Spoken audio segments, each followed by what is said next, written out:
Bismillahirrahmanirrahim. Innal hamdalillah, segala puji dan puja kehadirat Allah. Nahmaduhu wa nasta'inuhu wa nastaghfiruh. Hanya kepadanya kita memuji, meminta pertolongan serta bertaubat dari dosa-dosa kita. Wa na'udzu billahi min syururi anfusina. Dan hanya kepada Allah pula kita meminta agar dijauhkan dari keburukan-keburukan diri kita. Wa min sayyiati a'malina, dan dari segala dosa yang pernah kita lakukan. May yahdihillahu fala mudhillalah, barang siapa yang telah Allah berikan petunjuk maka tidak akan pernah sesat selamanya. Wa may yudlilhu fala hadiyalah, dan barang siapa yang telah Allah sesatkan maka tidak akan mendapatkan petunjuk selamanya. Asyhadu an la ilaha illallah wahdahu la syarikalah wa asyhadu anna Muhammadan abduhu wa rasuluh. Saya bersaksi tiada Tuhan yang berhak disembah kecuali Allah, dan Muhammad benar-benar hamba juga utusannya. Allah mengingatkan dalam kitabnya, qala Allah Ta'ala, ya ayyuhalladzina amanu taqullaha haqqa tuqatih wa la tamutunna illa wa antum muslimun.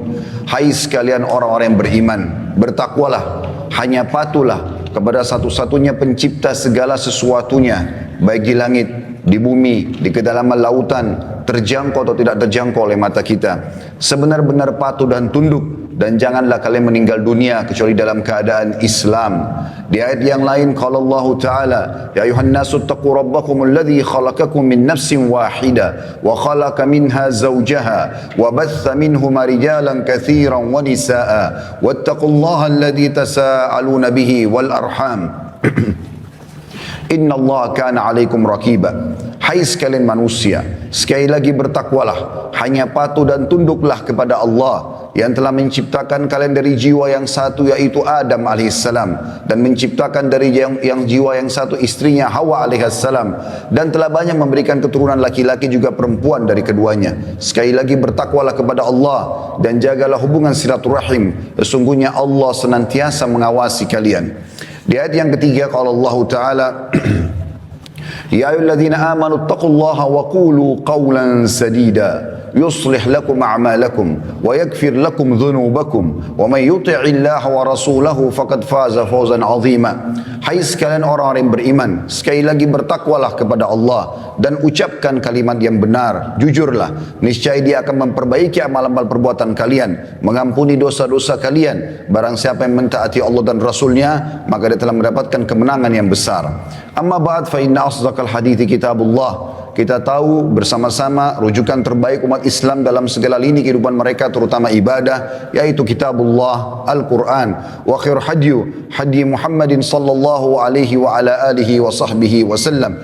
Dan sebaik-baik petunjuk selain Al-Quran adalah petunjuk Nabi besar Muhammad sallallahu alaihi wa ala alihi wa sahbihi wa sallam. Wa syarrul umuri muhdatsatuha, dan seburuk-buruk perbuatan terutama dalam ibadah yang tidak punya rujukan dari wahyu Al-Quran dan Sunnah. Fa inna kulla muhdatsin bid'ah, karena perbuatan yang tidak punya rujukan dikenal dengan perbuatan baru dalam agama. Min adillah wa inna bid'atin dhalalah, dan perbuatan baru akan membawa pelakunya pada kekeliruan. Dan akan membawa pelakunya ke dalam api neraka. Saudaraku seiman rahimani wa rahimakumullah, apa yang saya bacakan tadi dikenal dengan khutbah hajah. Baginda Nabi alaihi salatu wassalam tidak pernah melewatkan momentum-momentum penting kecuali pasti memulainya dengan 3 ayat berhubungan dengan masalah pentingnya takwa atau tunduk kepada Allah subhanahu wa ta'ala. Kemudian juga pentingnya berpegang pada Al-Quran dan Sunnah dalam setiap kerjaan atau ibadah yang dikerjakan. Pada kesempatan ini kita akan membahas tentang mahalnya waktu bagi seorang muslim. Terlalu banyak ayat-ayat Al-Quran yang Allah subhanahu wa ta'ala bersumpah agar setiap muslim peduli terhadap waktunya. Bahkan per detik dari waktunya di muka bumi ini adalah sesuatu yang sangat mahal. Allah bersumpah wal lail, demi waktu malam, wad duha, demi waktu duha. Allah bersumpah wal fajr, demi waktu subuh. Dan juga yang paling umum yang sering kita dengar adalah wal asr, dan demi waktu. Dan yang kita akan fokus di surah Al-Asr ini, Allah subhanahu wa ta'ala berfirman, a'udzubillahi minasyaitonir rajim, bismillahirrahmanirrahim, wal asr. Waw adalah waw qasam, Allah bersumpah. Dan Allah tidak bersumpah dalam Al-Quran kecuali sesuatu yang sangat penting yang harus diperhatikan oleh orang-orang yang telah beriman. Asr adalah waktu. Alif lam yang digunakan di sini, wa al-asr, adalah alif lam yang menekankan tentang waktu itu apa yang dimaksudkan. Sebagian ulama tafsir mengatakan adalah waktu kalian di dunia. Maksimalkan. Lalu Allah mengatakan, innal insana lafi khusr. Inna adalah harfut ta'kid, sesuatu yang menitik beratkan tentang pentingnya apa yang disampaikan. Sesungguhnya semua manusia pasti dalam keadaan rugi. Maksudnya yang tidak memaksimalkan waktu mereka, tidak tahu nilai waktu yang sudah Allah berikan kepada mereka yang sangat terbatas. Lalu dikatakan illal ladzina amanu wa amilus shalihat. Hanya satu golongan yang bisa lolos di sini, yaitu orang-orang yang sibuk dengan keimanannya dan juga amal saleh. Wa tawassaw bil haqqi wa tawassaw bis sabr. Maka saling mewasiatkanlah kebenaran ini dan saling mewasiatkanlah kesabaran dalam melalui waktu-waktu itu dengan ketaatan kepada Allah Subhanahu wa taala, dengan meninggalkan kemaksiatan serta sabar terhadap cobaan yang selalu dilalui oleh setiap manusia dari sakit, gangguan orang dan seterusnya. Nabi kita Muhammad sallallahu alaihi wa ala alihi wa sahbihi wasallam mengingatkan kepada kita di dalam sebuah hadis yang sahih riwayat Bukhari, dan hadis ini diriwayatkan Imam Bukhari nomor 5933. Kata beliau, ni'matani maghbunun fihima katsirun minan nas, as-sihhatu wal faraq. Ada dua nikmat yang Allah siapkan bagi hamba yang banyak dilalaikan oleh manusia, yaitu yang pertama adalah as-sihha, kesehatan yang Allah berikan. Kita harus gunakan kesehatan kita sebelum sakit, karena kapan kita sakit maka akan sangat terbatas aktivitasnya. Kemudian yang kedua adalah waktu yang lowong. Jadi kebanyakan orang subhanallah pada saat dia menemukan waktu malam yang panjang, maka dia sibukkan dirinya untuk menghabiskan waktu itu dengan hal-hal yang kosong. Atau siang yang dianggap panjang, maka juga dimaksimalkan dengan hal-hal yang kosong. Mungkin dengan hanya tidur saja, mungkin hanya dengan bersenda gurau, mungkin hanya dengan obrolan kosong, dan seterusnya. Padahal per detiknya waktu kita sangat mahal.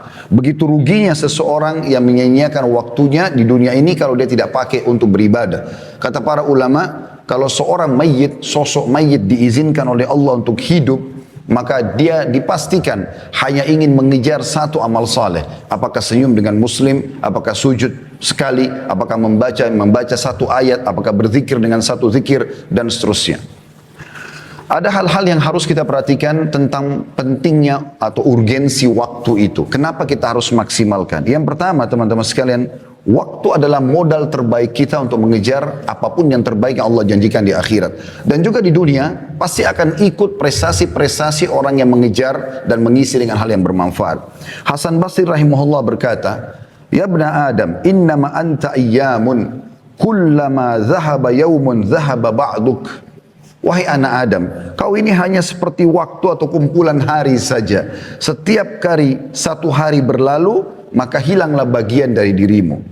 Juga diriwayatkan dari Umar bin Abdul Aziz rahimahullah, beliau mengatakan, innal laila wan nahar ya'malani fika fa'mal fihima. Sesungguhnya malam dan siang itu bekerja untukmu, dipersiapkan agar kau bisa memaksimalnya sebagai fasilitas di dunia ini. Siang untuk mencari pahala-pahala yang besar dengan beragam tentu ya, yang bisa kita kerjakan dari mencari rezeki, menuntut ilmu, sholat berjamaah dan seterusnya. Dan malam pun seperti itu, Allah siapkan untuk bisa beribadah kepada. Yang kedua, saudaraku seiman, urgensi waktu. Waktu sangat cepat berlalu. Imam Ahmad rahimahullah berkata, aku tidak menyerupakan masa muda kecuali dengan sesuatu yang menempel di lengan bajuku lalu jatuh. Selalu saja banyak orang sekarang mengatakan, kan masih muda, kan masih sehat, nggak masalah. Oh masih muda, pakai saja untuk ini dan itu. Selalu ada kesan masa muda harus dihabiskan dengan kemaksiatan.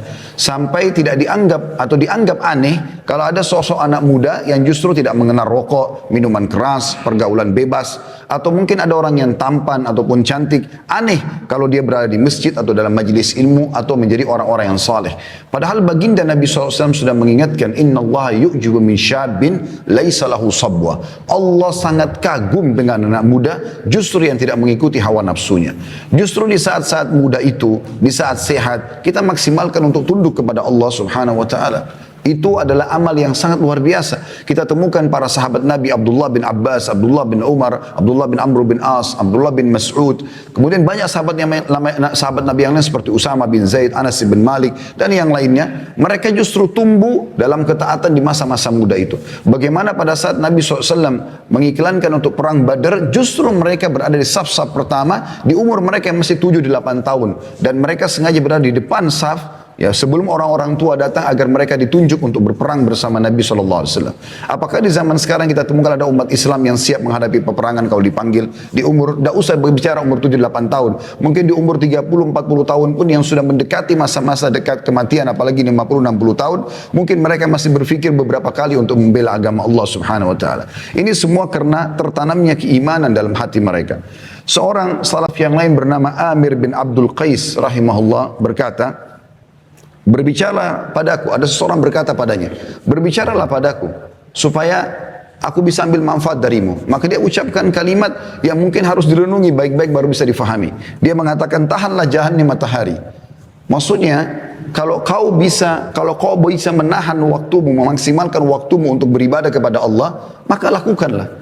Dia bahasakan tahanlah matahari kalau kau mampu, maksudnya matahari akan selalu terbit, akan selalu terbenam, waktumu akan berlalu. Kalau kau tidak maksimalkan maka akan hilang dari kamu.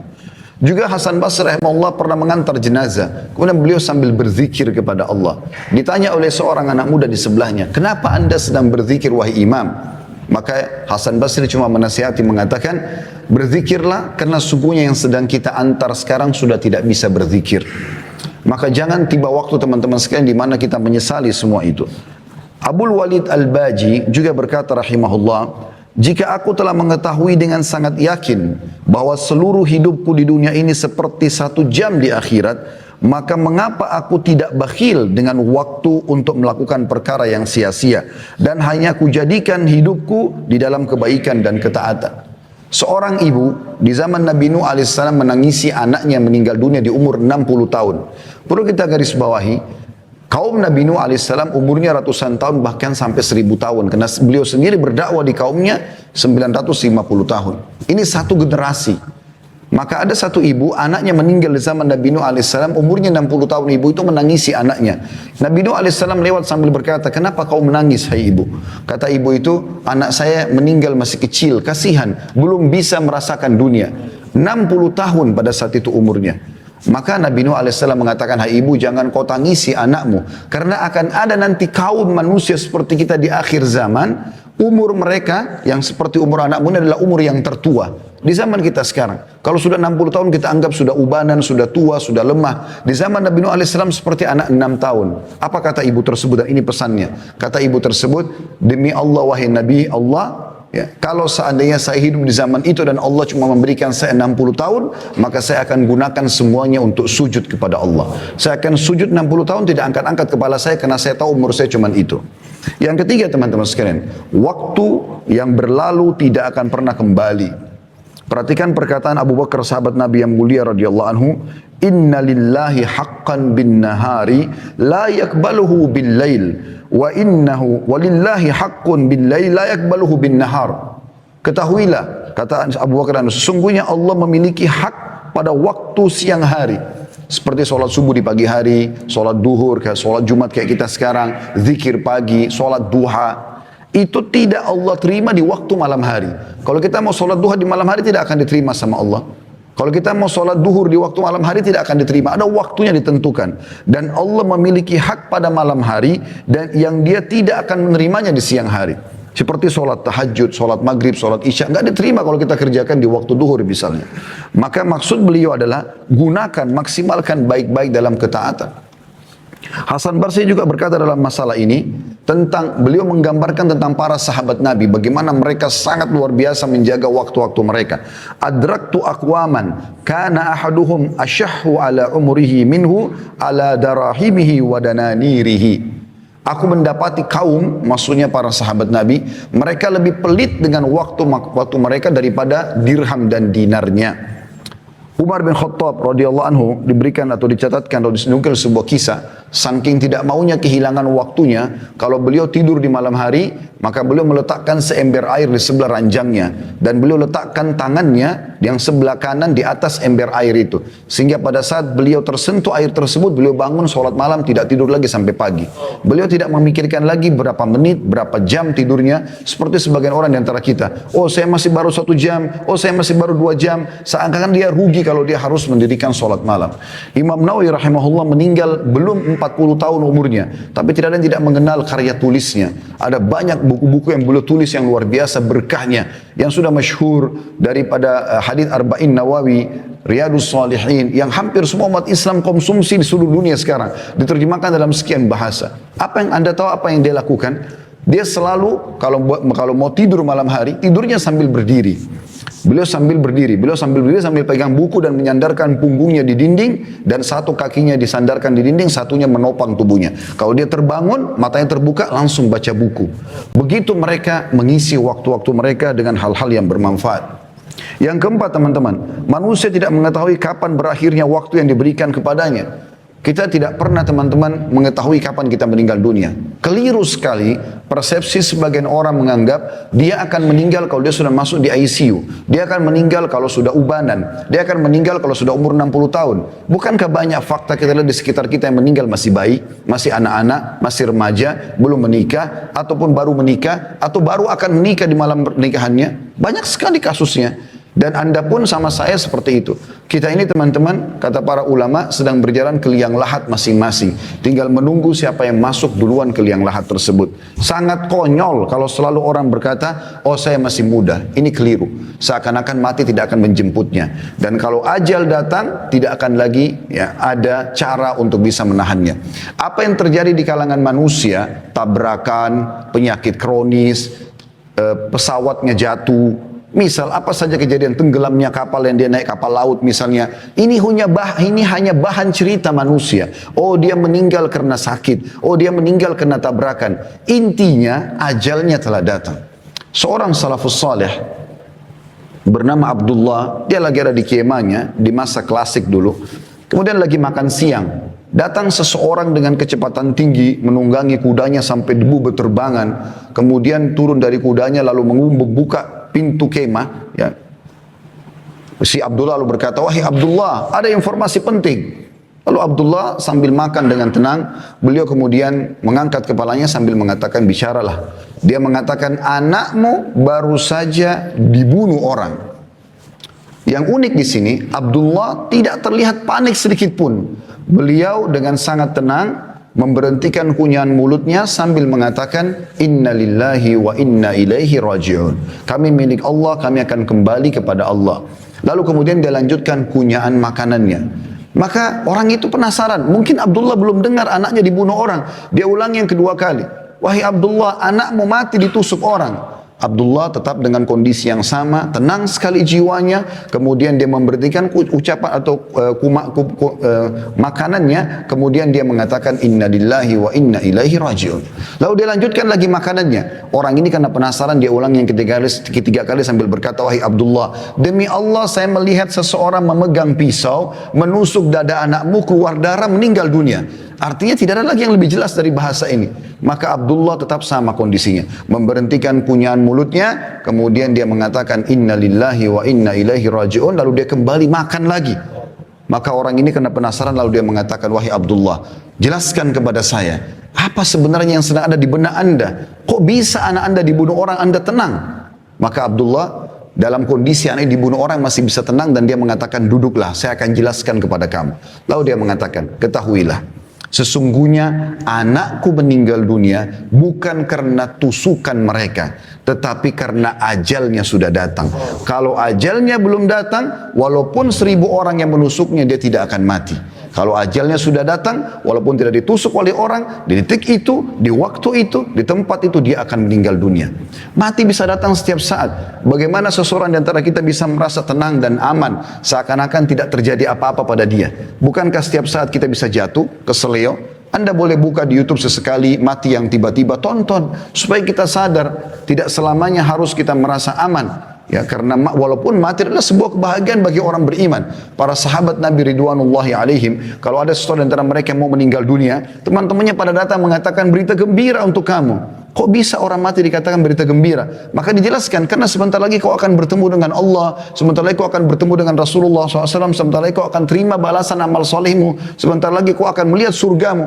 Mereka faham itu, tapi memang semasa hidup mereka maksimalkan untuk beribadah kepada Allah SWT, sehingga kematian jadi berita gembira buat mereka. Tapi kalau kita semua masih kurang dengan amal saleh, masih belum taubat, maka ini semua bisa berbahaya bagi dia. Karena kata Nabi SAW, kalau anak Adam meninggal dunia, terputus sumber pahalanya. Kecuali dari 3, yang sudah masyhur, sedekah jariah, ilmu yang bermanfaat, atau anak saleh yang mendoakan. Artinya, akan ada orang-orang yang bisa bertambah amalnya, tapi itu dibantu oleh orang lain, atau dia sudah menjadikan aset selama dia hidup. Ada kisah unik di Saudi beberapa waktu yang lalu, seorang kaya raya, luar biasa peninggalan hartanya. Ya. Seingat saya bisa bernilai sampai puluhan miliar uang itu, atau ratusan miliar uang yang ditinggalkan sama dia. Tapi dia karena selalu sibuk dengan bisnis sampai tidak sempat menikah, dan dia jauh dari kerabatnya. Ya, dia selalu memblokir dirinya tidak bertemu dengan kerabatnya. Intinya pada saat dia meninggal dunia, pemerintah Saudi, tepatnya pengadilan, itu menahan hartanya semua dan mencari tahu mana ahli warisnya. Ditemukan hanya ada 3 ahli waris pada saat itu, dan ini sepupu yang jauh, karena sudah tidak ada kerabatnya. Orang tuanya sudah meninggal, pamannya sudah meninggal semua, tinggal ada 3 orang sepupunya dipanggil, dan mereka orang-orang susah. Pada saat datang ke pengadilan, ketiganya berkata kepada hakim pada saat itu, ada apa kami diundang? Ada pelanggaran kami lakukan? Kata hakim, tidak. Apakah kalian mengenal si fulan? Keluarganya meninggal tadi yang orang kaya. Mereka bilang, iya, kami tahu dia, tapi mereka belum tahu kalau meninggal. Iya, kami tahu, cuman dia selalu menjaga jarak, tidak silaturahim dengan kami, tidak membantu kami tidak tahu beritanya. Kata hakim, dia baru saja meninggal dunia, dan dia meninggalkan harta yang sangat banyak. Saya tidak temukan, atau kami tidak temukan ahli waris kecuali kalian bertiga. Maka pada saat itu pun ditandatangani, mereka mendapatkan warisan yang tadinya miskin, langsung dapat puluhan miliar satu orang, tiba-tiba menjadi kaya raya gitu. Maka setelah itu mereka sudah mau keluar dari pengadilan, kata hakimnya, saya ingin memberikan ide sebentar. Ini pelajaran yang kita ambil. Saya ingin berikan ide kepada kalian. Kan kalian juga mendapatkan harta dari si mayit tanpa upaya apa-apa. Tiba-tiba kalian mendapatkan uang jutaan real, sekian puluh miliar, tanpa ada upaya apa-apa. Bagaimana kalau setiap orang di antara kalian mengeluarkan uang, kalau nilai rupiahnya masing-masing 1 miliar saja keluarkan. Jadi kalau dia dapat 30-40 miliar, 1 miliar tidak ada, kecil sekali. Keluarkan 1 miliar setiap orang, jadi 3 orang 3 miliar, kita bangunkan masjid buat si mayit. Supaya dia dapat amal soleh juga, sebagai balas juga kebaikan kalian kepada dia. Apa jawaban ketiga? Jadi ini kisah nyata teman-teman sekalian, ini bukan direkayasa. Ini jawaban bagi orang yang selalu berharap nanti ahli warisnya akan berbuat amal soleh buat dia, sehingga dia tidak banyakkan amal selama dia hidup. Ini kekeliruan. Belum tentu ahli waris kita mau berbuat baik buat kita. Mungkin pun kalau dia doakan sebulan sekali. Saya tanya jujur teman-teman sekalian hadir di sini, berapa kali anda doakan kakek anda dalam sehari? Berapa kali anda doakan kerabat anda yang sudah meninggal? Sebulan sekali kah? Setahun sekali kah? Awal kita meninggal, hari pertama, hari kedua, hari ketiga, hari ke-10, 1 bulan, 1 tahun masih dikenang. Setelah itu akan dilupakan. Maka yang tertinggal adalah amal yang anda kerjakan. Apa kata kerabat yang pertama? Dia mengatakan, saya punya utang banyak, saya mau lunasi. Ini cuma alasan, dia tidak mau bersedekah untuk si mayit, pemilik harta yang sebenarnya. Kemudian yang kedua juga mengatakan, saya sudah lama hidup susah, saya ingin hidup senang sekarang. Maksudnya saya tidak akan memberikan uang untuk bangun masjid itu. Dan kisah yang ketiga, ini yang jadi pelajaran kita, orang ketiga mengatakan, hai hakim, orang ini semasa hidup, kenapa dia tidak bangun masjid buat dirinya? Kenapa sekarang kami ahli waris yang harus membangun? Walaupun orang ini juga buruk karena tidak mau bersedekah, tapi kita ambil pelajaran dari situ. Ternyata amal-amal soleh yang terbaik adalah yang kita tanamkan sendiri selama kita hidup. Kalau kita berharap setelah kita meninggal ada yang berbuat amal soleh, itu sangat kecil sekali persentase yang bisa kita dapatkan. Kalaupun yang mengenang kita anak-anak, Allahu a'lam cucu-cucu dan cicit kita apakah masih mengenang kita atau tidak. Maka maksimalkan saudaraku seiman. Itulah sebabnya Hasan Basri mengatakan, Ibn Adam, iyyaka wat taswifa fa innaka biyaumika walasta bighadin fa in yakun ghadin fa in yaku gadin laka fakun fi gadin kama kunta fil yaumi wa illa yakun laka lam tandam ala ma faradta fil yaum. yang artinya wahai anak Adam, janganlah engkau menunda-nunda amalan-amalanmu karena engkau memiliki kesempatan pada hari ini, adapun besok pagi atau besok hari belum tentu engkau memilikinya. Jika engkau bertemu besok hari, maka lakukanlah pada esok hari itu sebagaimana engkau lakukan pada hari ini. Jika engkau tidak bertemu dengan esok hari, maka engkau tidak akan menyesal atas sikapmu menyia-nyiakan waktu itu sendiri. Oleh karena itu teman-teman sekalian, kita harus memaksimalkan waktu. Tentu saya berharap agar Allah subhanahu wa ta'ala menjadikan saya orang pertama melaksanakan, bukan cuma mengucapkan tentunya, dan wasiat dalam masalah ini sangat banyak. Intinya kita memaksimalkan waktu kita dengan amal soleh, dan untuk meninggalkan kemaksiatan tidak butuh energi khusus, tapi cukup sibukkan diri dengan amal soleh, kita akan jauh dari kemaksiatan.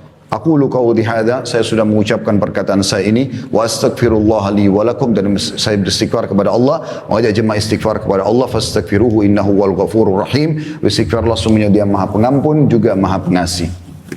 Alhamdulillah, wassalatu wassalamu ala Rasulillah. Segala puji dan puja kehadirat Allah subhanahu wa ta'ala, juga salawat dan taslim kepada Nabi besar Muhammad sallallahu alaihi wa ala alihi wa sahbihi wasallam. Hari Jumat, saudara seiman, adalah hari yang mulia. Nabi SAW mengatakan hari Jumat adalah hari yang terbaik semenjak diterbitkannya matahari. Dan pada hari itu Nabi Adam AS diciptakan, hari itu diturunkan ke bumi, dan hari itu juga Nabi Adam AS meninggal, dan tidak akan terjadi kiamat kecuali di hari Jumat. Nah, hari Jumat ada waktu mustajab doa. Ada dua riwayat yang menjelaskan masalah itu. Riwayat pertama adalah riwayat Imam Muslim. Kata Nabi SAW, hari Jumat ada waktu di mana diterima doa kaum muslimin, dan fokuslah pada saat khatib berada di khutbah kedua sampai diiqamahkan solat. Makanya semua khatib berdoa di khutbah kedua. Kemudian hadis yang kedua riwayat An-Nasai, kata Nabi SAW, Jumat adalah 12 waktu. Kalau kita sekarang mungkin 12 jam dari subuh sampai maghrib. Tidak ada seorang muslim pun yang berdoa di 12 waktu itu kecuali diijabah sama Allah, dan fokuslah selepas asar sampai terbenam matahari. Maka jangan kita sisakan dua waktu ini, mari kita hadirkan hati dan pikiran kita untuk berdoa kepada Allah subhanahu wa ta'ala. Semoga Allah ijabah permohonan kita. Alhamdulillahi Rabbil Alamin. Kami memuji-Mu ya Allah sebagaimana layak Kau dipuji sebagai pencipta, dan kami mengucapkan salam hormat kami kepada Nabi Muhammad sallallahu alaihi wa ala alihi wa sahbihi wasallam, sebagaimana Engkau telah mengucapkan salam hormat kepadanya bersama para malaikatmu, dan juga sampai Kau terima salawat itu dari kami.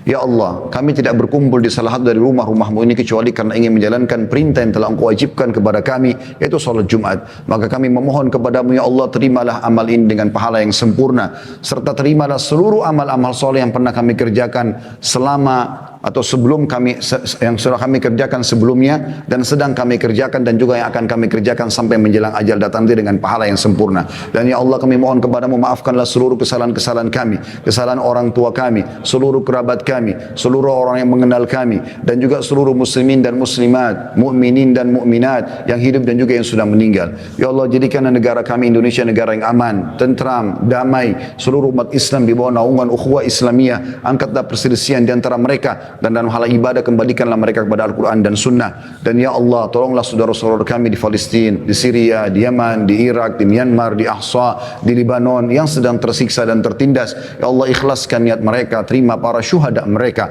mulakan Islam di tangan mereka dan tangan kami semua, serta ikut sertakan kami bersama mereka di pahala, baik dengan doa, dengan harta, juga dengan jiwa kami. Dan ya Allah, satukanlah kami di surga Firdaus tanpa hisab, mana Kau satukan kami dalam majlis Jumat yang mulia ini. Rabbana atina fid dunya hasanah. Ya Allah, berikanlah kami semua kebaikan di dunia, wa fil akhirati hasanah, dan semua kebaikan juga di akhirat. Wa qina adzabannar, dan selamatkan kami dari api neraka. Wa adkhilnal jannata ma'al abrar, dan masukkanlah kami ke dalam surga bersama dengan orang-orang yang patuh. Ya Azizu ya Ghaffar, wahai Zat yang Maha Mulia dan juga Maha Pengampun. Ya Rabbal Alamin, wahai Tuhan alam semesta. Wa sallallahu ala nabiyina Muhammadin walhamdulillahi rabbil alamin.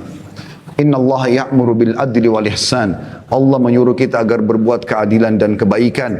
Wa yanha 'anil fahsya'i wal munkari wal baghi. Allah larang perbuatan keji, maksiat dan pelanggaran-pelanggaran. Ya'idzukum la'allakum tadhakkarun. Itu peringatan dari Allah, jadikan sebagai prinsip hidup kalian. Fadhkurullahal 'azima yadhkurkum. Ingatlah selalu Allah, patuh kepadanya, tinggalkan larangannya, maka Dia akan ingat kalian. Washkuruhu 'ala niham yazidkum. Syukuri nikmatnya, Dia pasti akan tambah. Wa la dzikrullahi akbar. Mengingat Allah adalah amal yang paling besar. Wa aqimis shalah, dan dirikanlah salat.